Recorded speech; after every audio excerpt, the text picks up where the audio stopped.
Hello दोस्तों, welcome to H life. आज है 22 अगस्त 2023। 22 अगस्त 2023 से जो भी इंपॉर्टेंट क्वेश्चन बनेंगे उनको इस वीडियो में डिस्कस करते हैं। तो बिना देरी किए हुए वीडियो को शुरू करते हैं।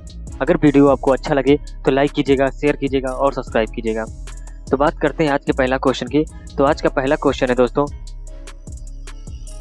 बीपीसीएल ने किसको नया ब्रांड एम्बेसडर घोषित किया है। तो बीपीसीएल ने किसे? राहुल द्रविड़ को। किसके दोस्तों? राहुल द्रविड़ को बीपीसीएल ने क्या है? नया ब्रांड एम्बेसडर घोषित किया है। ठीक है, अब बीपीसीएल ने राहुल द्रविड़ को नया ब्रांड एम्बेसडर घोषित किया है, तो राहुल द्रविड़ के बारे में जान लेते हैं। ठीक है, ये है राहुल द्रविड़। ठीक है दोस्तों, ये क्या है? राहुल द्रविड़। और जो बीपीसीएल क्या है? भारत पेट्रोलियम कॉर्पोरेशन लिमिटेड एक क्या है? कंपनी है। ठीक है, जिसको क्या है? जिसने क्या किया? इनको राहुल द्रविड़ को अपना ब्रांड एम्बेसडर घोषित किया है। ठीक है, और ये कंपनी क्या है? प्योर एंड श्योर पहल की किसकी शुरुआत करिए? प्योर फॉर श्योर पहल के मेक स्नेह की श्रृंखला का समर्थन करेगा। ठीक है, और राहुल द्रविड़ ने असाधारण खेल कौशल के प्रतीक एक रोल मॉडल के रूप में भी कार्य करते हैं। इनके पास ईमानदारी, भरोसेमंद और भरोसेमंदता जैसे गुण को बीपीसीएल ने हमारे मूल्यों के साथ खेल में दिखाते हैं। ठीक है, अगर बात करते हैं राहुल द्रविड़ की, तो इन्हें क्या है? ये प्योर फॉर श्योर पहल के लिए इनके MAK स्नेह की श्रृंखला का समर्थन करेंगे।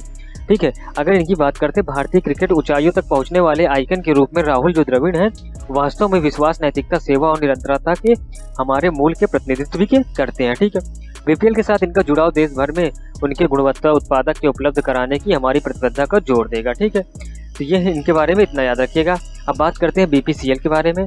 तो बीपीसीएल के बारे में देख लेते हैं। जो भारत पेट्रोलियम लिमिटेड ये क्या है? भारत सरकार की एक क्या है? प्राकृतिक गैस मंत्रालय स्वामित्व वाला एक सार्वजनिक क्षेत्र का उपक्रम है। ठीक है, यह बिना कोच्चि और मुंबई के 3 रिफाइनरों से संचालित होता है। ठीक है, अगर बात करते हैं भारत पेट्रोलियम की, तो क्या है? दुनिया भर में सबसे बड़े सार्वजनिक क्षेत्र के उपक्रम 2022 में फॉर्च्यूनर सूची में कौन सा 309वां स्थान प्राप्त पाया था। ठीक है ना, और फोर्ब्स की बात करते तो फोर्ब्स में कितना 2021 की ग्लोबल में कितना 200 की सूची में कितना 792वां स्थान मिला था। ठीक, किसको? 2000 की सूची में कितना मिला था? 792 वाला स्थान मिला था। ठीक, 792वां स्थान मिला। 24 जनवरी 1976 को भारत रिफाइनरी लिमिटेड बनाने के लिए वर्मा सेल को भारत सरकार ने अपने कब्जे में ले लिया और 1 अगस्त 1977 को इसका नाम बदलकर भारत पेट्रोलियम क्या कर दिया? भारत पेट्रोलियम कॉर्पोरेशन लिमिटेड कर दिया। ठीक है, तो आप इतना इसके बारे में याद रखिएगा। ठीक है, बात करते हैं दोस्तों नेक्स्ट क्वेश्चन की। तो नेक्स्ट क्वेश्चन है, एडोब के साथ संस्थापक कौन है जिनका हाल ही में निधन हो गया? तो कौन है दोस्तों? जॉन वर्नॉक है। कौन है दोस्तों? जॉन वर्नॉक है। ठीक है, इनका भी हाल में क्या हो गया? निधन हो गया। ठीक है, अब जॉन वर्नॉक का निधन हो गया तो इनके बारे में थोड़ा जान लेते हैं। यह है जॉन वर्नॉक। ठीक है, ये फोटोशॉप बनाने वाली एक एडोब कंपनी के साथ संस्थापक है, जिनका 82 वर्ष की उम्र में क्या हो गया? इनकी मौत हो गई, यानी ये मर गए। ठीक है, इनकी यानी डेथ हो गई। एडोब के सीईओ संतनु जो है, ये कर्मचारी को भेजे गए ईमेल में कहा कि एडोब समुदाय के लिए वो जो क्या है? एक दुखद समाचार है। ठीक है, बहुत दुखद मतलब दिन है। ठीक है, जिसके लिए वह दर्शकों को प्रेरणा कर रहे हैं। ठीक है, अगर एडोब के सीईओ की बात करें तो कौन है? संतनु नारायण है, जो 1 दिसंबर 2007 में बने थे। एडोब का मुख्यालय की बात करें सैन जोस में है, जो कैलिफोर्निया संयुक्त राज्य अमेरिका में है। अगर संस्थापक की बात करें चार्ल्स गोसे के साथ साथ कौन थे? जॉन वर्नॉक भी थे। एडोब की स्थापना कब हुई थी? 1982 में माउंट व्यू कैलिफोर्निया में, कहा जो कि संयुक्त राज्य अमेरिका में USA में है। ठीक है, तो आप इनके बारे में इतना याद रखिएगा। ठीक है, बात करते हैं नेक्स्ट क्वेश्चन की दोस्तों। तो नेक्स्ट क्वेश्चन है, मेरा बंगाल व्यसन मुक्त बंगाल अभियान किसने शुरू किया? तो किसने शुरू किया दोस्तों? द्रौपदी मुर्मू, यानी अपना ऑप्शन ए सही है। ठीक है, द्रौपदी मुर्मू ने किया। ठीक है, अब द्रौपदी मुर्मू ने किया और कोलकाता में हुआ था, तो इसके बारे में देख लेते हैं। ठीक है, अब बात करते हैं, राष्ट्रपति द्रौपदी मुर्मू ने 17 अगस्त 2023 को राजभवन कोलकाता के प्रमुख कुमरी जी द्वारा आयोजित नशा मुक्ति भारत अभियान बंगाल क्या है? तहत मेरा बंगाल व्यसन मुक्त बंगाल अभियान का शुभारंभ किया है। ठीक है, यह है द्रौपदी मुर्मू। राष्ट्रपति ने इस अवसर पर कहा कि द्रव्य के जो दुरुपयोग समाज और देश के लिए चिंता दिखाई इन्होंने, और व्यसन के जो कारण मतलब व्यसन के कारण जो युवा वो सही दिशा में नहीं चुन जा पाते और सही दिशा नहीं चुन पाते, उनके लिए इन्होंने क्या शोक भी प्रकट किया। ठीक है, राष्ट्रपति ने इस स्थिति में आध्यात्मिक चिकित्सा, जागृत सामाजिक एकजुट और राजनीतिक इच्छा शक्ति के माध्यम से सुधार किया जा सकता है, ये उन्होंने बताया। ठीक है, इन्होंने ऐसे मुद्दे पर चर्चा करने और उनके समाधान के काम करने के लिए ब्रह्म कुमारी जैसे संगठनों को क्या कहीं सराहना भी की। ठीक है, ये ब्रह्म कुमारी जो संगठन है, इनके जैसे संगठनों क्या ही इन्होंने सराहना भी की है। ठीक है, राष्ट्रपति ने कहा कि इस प्रकार का व्यसन मानसिक तनाव, साथियों के दबाव के कारण भी विकसित हो सकता है। ठीक है, तो आप इसके बारे में इतना याद रखिएगा। ठीक है, बात करते हैं दोस्तों नेक्स्ट क्वेश्चन की। तो नेक्स्ट क्वेश्चन है पहले देख लेते हैं पश्चिम बंगाल के बारे में। ये है पश्चिम बंगाल। ठीक है, इसकी राजधानी की बात करें कोलकाता है। स्थापना की बात करें 1 नवंबर 1956 में हुई। राज्यपाल CB आनंद बोस हैं। मुख्यमंत्री ममता बनर्जी हैं। उच्च न्यायालय कोलकाता हाई कोर्ट है। लोकसभा सीटें, ठीक है, क्षेत्रफल की बात करें 88,752 है। अगर लोकसभा सीटें 42 है, राज्यसभा 16 है, विधानसभा 295। कुल जिले की बात करें 23 है। राजकीय पुष्प की बात करें सिफाली है, राजकीय पशु की बात करें सिफिंग कैट है, राजकीय वृक्ष की बात करें चितयन है, भाषा की बात करें बंगला, हिंदी, उर्दू, नेपाली है, लोक नृत्य की बात करें काठी है, नदिया कौन है, गंगा, हुगली, दामोदर, भागीरथी, मयूराक्षी है। जनजातियों की बात करें भूमिज है, संथाल है, लेपचा है, संतल है, मूनस है, भुटिया है। ठीक है। महत्वपूर्ण त्योहार की बात करें दुर्गा पूजा है, मेला की बात करें गंगा सागर मेला है, महत्वपूर्ण भोजन की बात करें तो मच्छी चावल है, मिठाई की बात करें तो रसगुल्ला है। ठीक है। तो आप इतना याद रखिएगा पश्चिम बंगाल के बारे में। ये पश्चिम बंगाल के जो क्या है 25 उनके जो भी 23 जिले हैं उन जिलों के नाम है। ठीक है। तो बात करते हैं नेक्स्ट क्वेश्चन की दोस्तों। तो नेक्स्ट क्वेश्चन है प्रिया मलिक ने अंडर 20 विश्व चैंपियनशिप में कौन सा पदक जीता है? तो कौन सा पदक जीता है दोस्तों? स्वर्ण पदक जीता है। कौन सा जीता है दोस्तों? स्वर्ण पदक इन्होंने जीता है। ठीक है। अब इन्होंने स्वर्ण पदक जीता है तो इनके बारे में देख लेते हैं। भारतीय महिला पहलवान प्रिया मलिक ने इतिहास 2023 में अंडर 20 में इन्होंने क्या है स्वर्ण पदक जीत लिया है और जो कि महिलाओं के 76 किलोग्राम में जीता। ठीक इन्होंने। और जूनियर चैंपियनशिप में इन्होंने क्या है स्वर्ण जीतने वाली दूसरी महिला पहलवान भी बन गई हैं।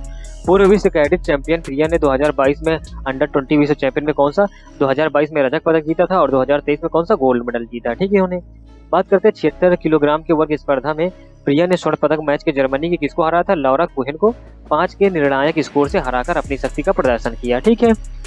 क्योंकि इनको अंतिम ठीक है और इनकी जो उपलब्धियां विशेष रूप से महत्वपूर्ण है क्योंकि ये अंतिम पंघाल से जुड़ी गई हैं जिन्होंने पहली प्रतियोगिता में स्वर्ण पदक जीता था। किसकी बात है? अंतिम पंघाल की। ठीक है। प्रिया मलिक ने सफलता टारगेट ओलंपिक पोडियम स्कोर के तहत U20 विश्व कुश्ती चैंपियनशिप में भारत के लिए उत्कृष्टता प्रदर्शन का योगदान भी किया। ठीक है। यह जीत जो है इनकी दूसरी बार है। ठीक है। और जब पहली बार इन्होंने मतलब ऐसा जीत पहली बार है दूसरी बार है और पहली बार इन्होंने ऐसा जीत कब किया था चैंपियनशिप में 2 पदक कब आए थे? 2001 में। ठीक है। यानी 2 जो चैंपियनशिप में जो है 2 जो पदक आए थे 2001 में आया था, उसके बाद कब आया था? 2023 में आया था। ठीक है। यानी अब की बार आया। तो आप इतना इसके बारे में याद रखिएगा। बात करते हैं नेक्स्ट क्वेश्चन की। तो नेक्स्ट क्वेश्चन है मैठी केला को GI टैग मिला है, ये किस राज्य से संबंधित है? तो मैठी केला किस राज्य से संबंधित है? तमिलनाडु से। किस राज्य से संबंधित दोस्तों? तमिलनाडु से संबंधित है। ठीक है। अब तमिलनाडु से संबंधित है तो इसके बारे में देख लेते हैं। तमिलनाडु से कन्याकुमारी जिले की मूल किस्म मैठी केला को हाल ही में अनूठी विशेषताओं के गुणों की भौगोलिक विशिष्ट संज्ञा GI टैग को दिया गया। ठीक है। मैठी केला भारत के कन्याकुमारी जिले से प्रसिद्ध केला की किस्म है। ज्यादातर बात करते तो कन्याकुमारी के जिला जो है अगस्तीश्वरम व थोलोकई तिरुवत्तार तालुकों में उगाई जाती। ठीक। इन कुछ जिलों में क्या होता है केलों को उगाई जाती है। ठीक है। ये जो केले की किस्म है अगर बहुत ज्यादा सुगंधित है, मीठी है और अच्छी बनावट है। ठीक है। पाउडर जैसी आकृति के कारण जानी जाती। ठीक है। अगर इसकी बात करें तो ये इसके 6 प्रकार की सुगंध है। ठीक है। ये 6 प्रकार के मतलब इनके 6 प्रकार होते हैं जिसमें डिफरेंट क्या होता है सुगंध में और रंग में, स्वाद में, बनावट में क्या होते हैं जो अलग होते हैं, जो 6 प्रकार के हैं। केले को आमतौर पर बेबी केला के नाम से भी जाना जाता है जो कन्याकुमारी के विशिष्ट जलवायु मृदा का उपयुक्त विकास है। अगर इसकी लंबाई की बात करें तो इसकी लंबाई 2.5 से 3 सेंटीमीटर तक होती है। ठीक है। तो आप इतना इस क्वेश्चन के बारे में इतना आप याद रखिएगा। बात करते हैं तमिलनाडु की बात है। तमिलनाडु की बात कर लेते हैं। राजधानी क्या है? चेन्नई है। स्थापना कब हुआ? 14 अप्रैल को। वर्तमान राज्यपाल कौन है? रविंद्र नारायण रवि है। ठीक है। अगर मुख्यमंत्री की बात करें MK स्टालिन है। उच्च न्यायालय की बात करें मद्रास हाई कोर्ट है। क्षेत्रफल की बात करें तो 13,060 है। लोकसभा सीट की बात करें 39 है। राज्यसभा 19 है। विधानसभा 234 है। कुल जिले की बात करें तो 38 है। राजकीय पुष्प की बात करें ग्लोरी लिली है। पक्षी की बात करें पन्ना कबूतर। राजकीय वृक्ष की बात करें पलमोरा पाम है। राजकीय खेल की बात करें कबड्डी है। प्रथम मुख्यमंत्री की बात करें तो PS कुमार स्वामी राजा है। और भाषा की बात करें तो तमिल है। लोकनृत्य की बात करें भरतनाट्यम है। नदी की बात करें कवेरी है। जनजाति की बात करें टोडा कोटा बड़गा और तथा तोड़कोटा है। ठीक है। इतनी कुछ जनजातियां यहाँ पे हम तो बात करते हैं दोस्तों नेक्स्ट क्वेश्चन की। तो नेक्स्ट क्वेश्चन है ठीक है नेक्स्ट क्वेश्चन है किसने सबसे लंबे नेक्स्ट क्वेश्चन क्या है दोस्तों किसने सबसे लंबे समय तक स्कॉर्पियन सबमरीन की तैनाती का रिकॉर्ड बनाया? तो कौन है? INS वागीर। कौन है दोस्तों? INS वागीर है। ठीक है। अब INS वागीर की बात आई तो इसके बारे में थोड़ा जान लेते हैं। ये है INS वागीर। ठीक है। क्या है दोस्तों? ये है INS वागीर है। ठीक है। ये है INS वागीर। ठीक है। अब INS वागीर की बात करते हैं। भारतीय नौसेना की पनडुब्बी है INS वागीर एक प्रभावशाली मील का पत्थर रचा गया है। अब यह किसी भी स्कॉर्पियन श्रेणी की पनडुब्बी में सबसे लंबे समय तक तैनाती रिकॉर्ड रखता है। पनडुब्बी ने संयुक्त सैन्य अभ्यास में भाग लेने वाले ऑस्ट्रेलिया की अपनी यात्रा 7,000 किलोमीटर के अष्टसैनिक दूरी की है। ठीक है। जो नौसेना कौशल और अंतर्राष्ट्रीय सहयोग दोनों के लिए एक महत्वपूर्ण क्षण था। INS वागीर की बात करें ऑस्ट्रेलिया अभियान ने पहली बार एक भारतीय स्कॉर्पियन श्रेणी में की पनडुब्बी है जो ऑस्ट्रेलिया जल क्षेत्र में कदम रखा है, जो समुद्री सुरक्षा और रक्षा रणनीतियों को बढ़ाने के लिए भारतीय नौसेना और रॉयल ऑस्ट्रेलिया नौसेना के बीच बढ़ते सहयोग को दर्शाता है। ठीक है। ये क्या है? INS वागीर है। ठीक है। तो इतना आप इसके बारे में याद रखिएगा। ठीक है। बात करते हैं नेक्स्ट क्वेश्चन की। किसने IDF NBFC के लिए संशोधित दिशा निर्देश जारी किए हैं? ठीक है। तो किसने किए हैं? RBI ने। किसने किया दोस्तों? RBI ने किया। ठीक है। तो आप इतना इसके बारे में याद रखिएगा। ठीक है। अब बात करते हैं आरबीआई ने किया, तो भारतीय रिजर्व बैंक ने जो है बुनियादी ढांचे को वित्त पोषण की बड़ी भूमिका निभाने में सक्षम के मकसद से दिशा निर्देश जारी किए, जिसके तहत अब वह शुद्ध रूप से कम 30 करोड़ रुपए का खुद का कोष ठीक रखना आवश्यक होगा। साथ ही जोखिम भरांश पूंजी संपत्ति अनुपात जो न्यूनतम 15% हो गया है और जिसमें न्यूनतम शेयर का क्या है 10% होना चाहिए। आरबीआई ने कहा कि इंफ्रास्ट्रक्चर में debt fund non banking financial company जो है पर लागू दिशा निर्देशों की समीक्षा की गई है, ताकि उन्हें बुनियादी ढांचे के क्षेत्र में वित्त पोषण की बड़ी भूमिका निभाने में सक्षम बनाया जा सके। साथ ही में एनबीएफसी ने बुनियादी ढांचों के क्षेत्र में वित्त पोषण को नियंत्रण करने के नियमों को तालमेल बनाया जा सके, यह समीक्षा सरकार के परामर्श से भी क्या की जाएगी। ठीक है, तो आप इतना इसके बारे में याद रखिएगा। बात करते हैं नेक्स्ट क्वेश्चन की। तो नेक्स्ट क्वेश्चन है, कितने युवा भारतीय को मिला 2023 इंटरनेशनल ठीक है यंग इको हीरो अवार्ड? तो कितने को मिला दोस्तों? 5। कितने को मिला? 5 को। ठीक है, ठीक है, कितने लोगों को मिला? 5 लोगों को मिला। ठीक है, अब 5 लोगों को मिला तो देख लेते हैं। ठीक है, ये वो 5 लोग हैं जिन्हें मिला। कौन है? कौन है? ये है एक, पहले कौन बात करते हैं? ईहा दीक्षित है। ठीक है, ईहा दीक्षित है। ठीक है, जो मेरठ से हैं। फिर ठीक है, फिर मायना हर्ष है बेंगलुरु से। ठीक है, मायना हर्ष कहाँ के हैं? बेंगलुरु के हैं, जिनको ये मिला है। ठीक है, और उसके बाद किसको मिला है? निर्वाण को मिला है, जो निर्वाण है दिल्ली से हैं। ठीक है, निर्वाण सोमानी और मन्नत कौर है, ये भी दिल्ली की हैं। और करण और रस्तोगी ये भी क्या है? दिल्ली के हैं। तो इतने लोगों को क्या हुआ? ये पुरस्कार मिला है। कौन सा पुरस्कार है? ठीक है, international young eco hero award से मिला गया। ठीक है, ये क्या है? दुनिया भर में 17 किशोर पर्यावरणकर्ताओं को नामित किया जाता है, जिसमें से ठीक है जिन्होंने दुनिया भर के गंभीर पर्यावरण चुनौती को निपटने के लिए पहल की है। जिन युवाओं को योद्धाओं के लिए प्रयास के अमेरिका स्थित गैर लाभकारी संगठन है एक्शन फॉर नेचर द्वारा मान्यता भी दी गई है। ठीक है, तो ये इतने लोगों को मिला हुआ, तो आप इनके बारे में इतना याद रखिएगा। ठीक है, अब बात करते हैं पर्यावरण की बात आई है, तो इको पर्यावरण की बात भी कर लेते हैं दोस्तों। जो international young eco hero award कार्यक्रम 8 से 16 वर्ष की आयु के बच्चों को किशोर की मान्यता दी गई है, प्रोत्साहित करता है जिन्होंने सबसे महत्वपूर्ण पर्यावरण मुद्दों पर पहल की दिशा में कार्यवाही की है। पुरस्कार पाने वाले पर्यावरण के प्रति जागरूकता युवा है, जिन्होंने कठिन पर्यावरण समस्याओं को हल करने के लिए महत्वपूर्ण कदम उठाए हैं।